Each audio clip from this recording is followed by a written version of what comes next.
so I went to Kroger and I picked up some Dano seasoning, and we're going to be using the original. Hey boy, look, no more quality, okay?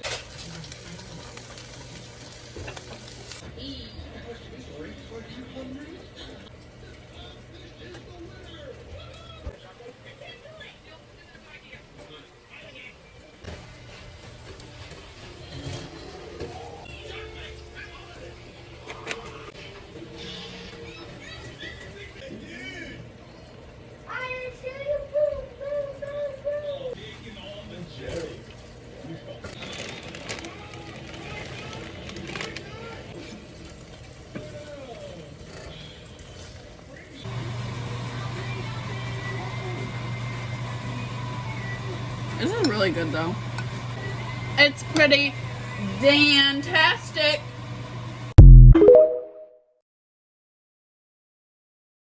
Broccoli and cheese casserole is one of my all-time favorite Thanksgiving side dishes, so I'm going to show you how I make it. But first, I had to go to Walmart and pick up my secret ingredient, which is Dano seasoning, which we will use in a little bit. But first, you want to boil your broccoli for 5 minutes and then put it on a cutting board and chop it up into little pieces. And you want 4 cups of chopped broccoli. Then to a bowl, you want to add your broccoli, a quarter of a yellow onion diced, 1 can of cream of chicken soup, 1 cup mayo, 2 eggs, 1 cup cheddar cheese, and a half a stick of melted butter. And once that's stirred in, we are going to add a tablespoon of Dano seasoning. I love Dano's because this is all the seasoning we're going to need. We don't need to add anything else. We're then going to add this to an 8x8 casserole dish and top with 1 cup of shredded cheddar cheese. And then we're going to crush up a half sleeve of Ritz crackers and put that right on top. And you're going to bake this at 350 degrees for 30 minutes. And that is it. Absolutely delicious. And I cannot recommend this side dish enough.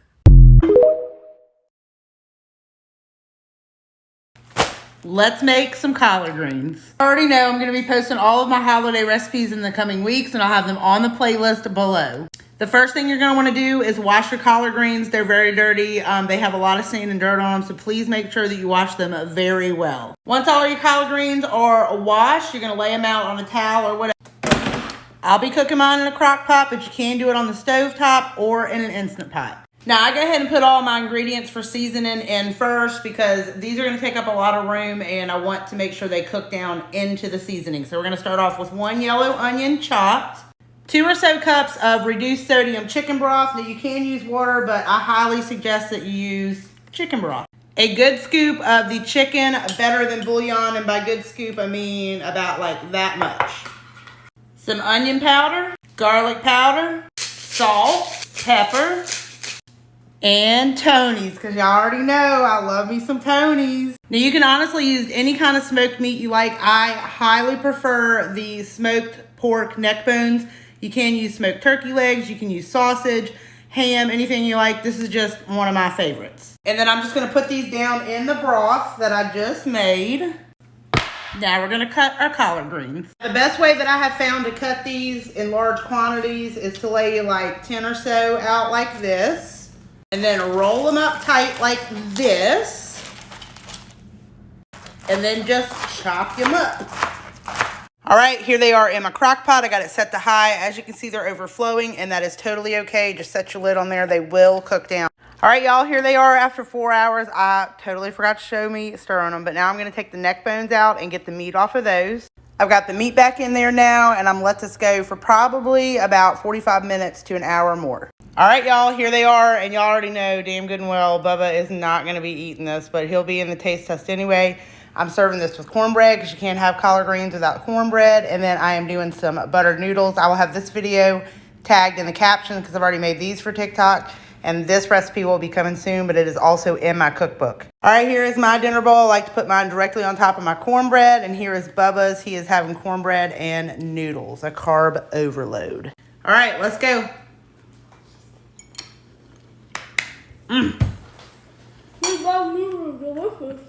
That's delicious. I absolutely love collard greens. All right, y'all. Thanks for coming to my fake cooking show. Bye. You're not going to do your peace sign? Okay, bye. let's make some cauliflower casserole. If you don't already know, I am going to be making all of my holiday recipes in the coming weeks and sharing them here on TikTok. I will have them on the playlist below. All right, you're gonna start off with some cauliflower, obviously, because it's cauliflower casserole, y'all, okay? All right, so anyway, I'm gonna do 3 12-ounce bags. I normally use fresh, but this time I'm using frozen. Either one is fine. You're gonna boil this with some salt until it is fork tender. This is my daughter's absolute favorite Thanksgiving side that I make, and she's asked me 11 times if I'm making it for TikTok because she's ready for it. While I'm waiting on my cauliflower to get done, I'm gonna go ahead and shred some cheese. I am using the medium, but you can use any kind of cheddar cheese you like. This is 8 ounces, but I have another block over here just in case I need more. I think I might, but I don't know. We're gonna start off with 8 ounces. All right, now that my cauliflower is done, I'm gonna add it to a bowl. Then take you a fork and you're gonna just go through and rough mash it. You don't wanna pulverize it, but do get it all broken up. Now I'm gonna add 8 ounces of sour cream. Y'all already know I love me the Daisy brand. That is not this entire container, it's half of it.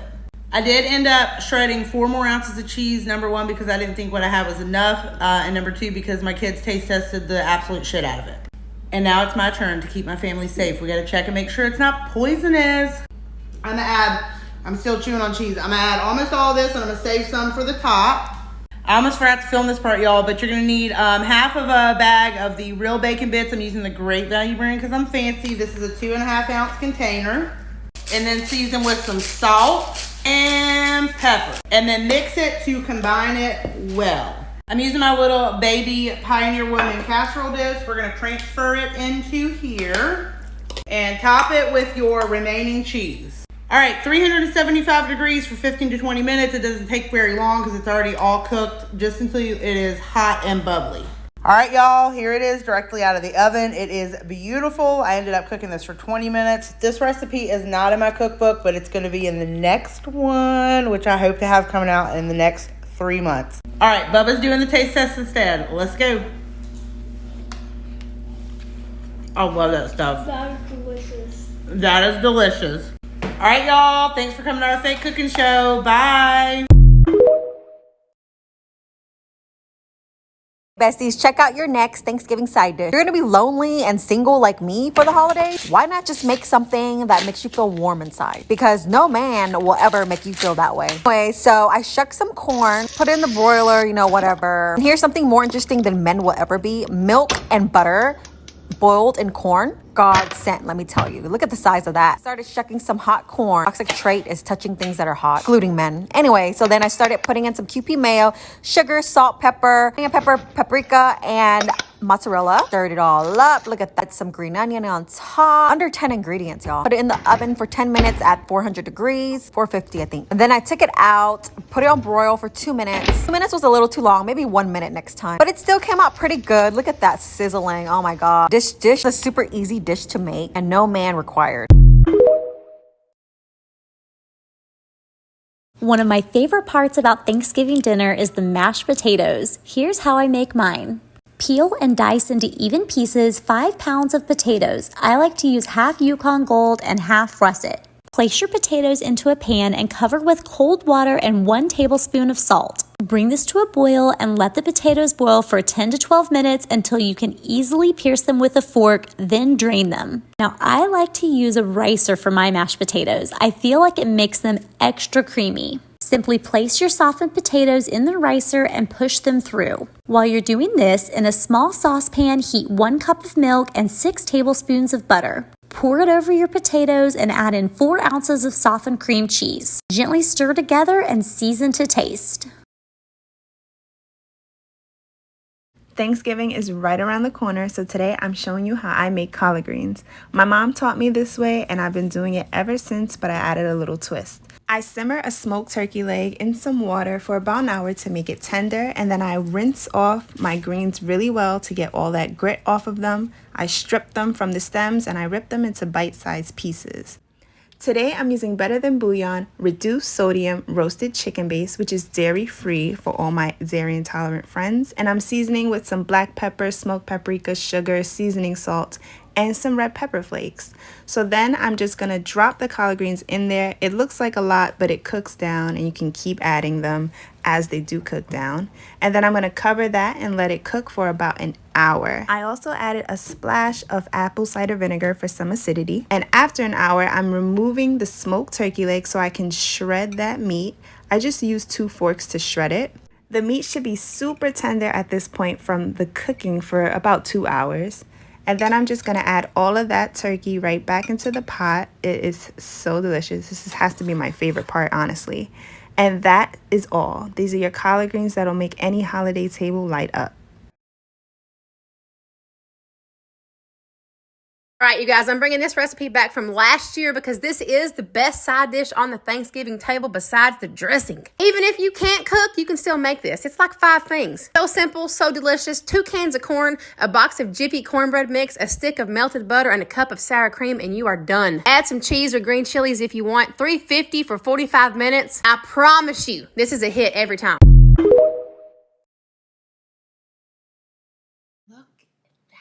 Cream spinach, a steakhouse classic.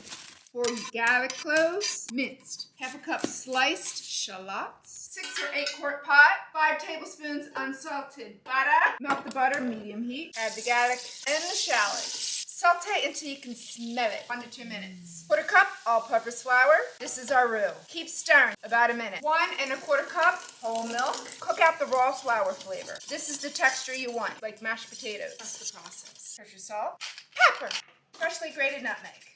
Constantly whisk over medium-low heat, 3 to 5 minutes. 1 pound baby spinach. Pare it or chop it. Add the spinach, get it in there, stuff it. Let it steam 1 to 2 minutes. Rotate from the bottom up. As the spinach wilts, it slowly releases its natural liquid. Thin the sauce. The bechamel happens quick. Cut the heat. Season in layers. Here's your salt, pepper. 1 cup freshly grated Gruyere.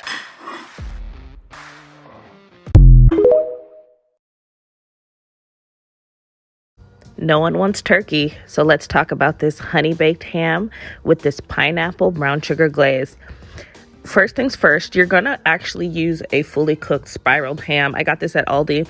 They normally come with a pack of glaze, but this is gross, and just throw it out. I'm gonna start with some honey. I'm gonna go ahead and mix that up with some pineapple juice. I didn't have any pineapple juice in the can, so I had to juice it myself. But canned pineapple juice works just fine. I'm going to mix that up until it's mixed really well. And with very clean hands, I washed them, didn't even dry them. I'm going to go ahead and start pouring that pineapple and honey mixture all in between the slices, on top, and just rub it over and make sure everything is cooked really good. The ham is cooked, so really we're just reheating it. And now for that sugar crunchy topping like a honey baked ham. So I've got some spices here, clove, seasoned salt, garlic, brown sugar, and regular sugar. The full recipe is on cookingwithqueen.com. I'm going to mix that all together and set it to the side. Now, once that ham is warmed all the way through, I'm going to pour out those reserved juices into a pot because this is going to be part of the base of the glaze. Sneak in a piece of ham. I'm going to pour the rest of the pineapple juice in. And about half or so of that brown sugar and spice mixture. And then I'm going to get that on the stove and let it start boiling. Now I'm going to take the other half of that sugar mixture and just rub it all over the ham. This is what gives it that nice caramelized, sugary, crunchy top that honey baked ham has. And I'm just going to put that in the broiler. As you can see, that sauce has boiled. I'm going to turn it down and let it simmer for about 20 minutes. I took the ham out of the broiler and let that sauce cool, and we are off to the races. And I'm just going to pour that glaze. Look at that glaze. Oh gosh. I'm going to pour that glaze over that ham, and it's just so delicious. It's super simple. Don't pay the $50 or $80 from honey baked ham. You already know the full recipe will be on cookingwithqueen.com.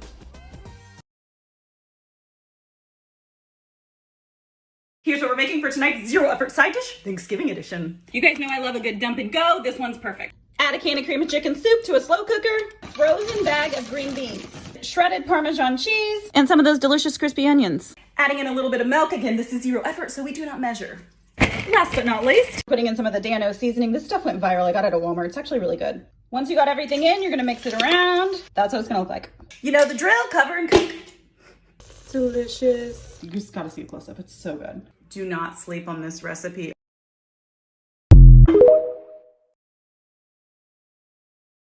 Stop scrolling. I have the best Thanksgiving side dish that has only 5 ingredients.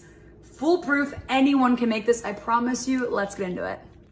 All you're gonna need, add a whole box of this Jiffy corn mix into the bowl. Then take a can of whole kernel corns, drain it. I will literally pay extra if it has a tab on it. I don't care. Whole can, okay?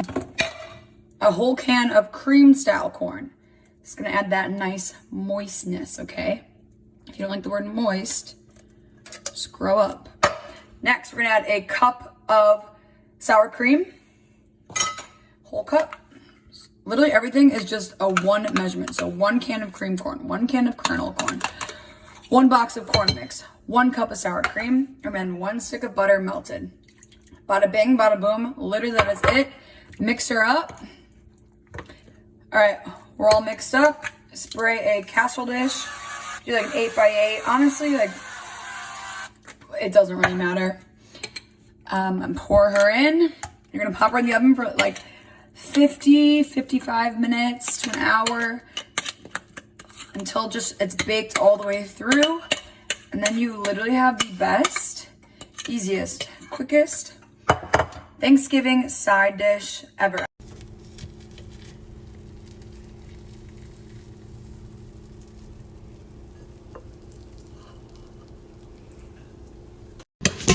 Oh.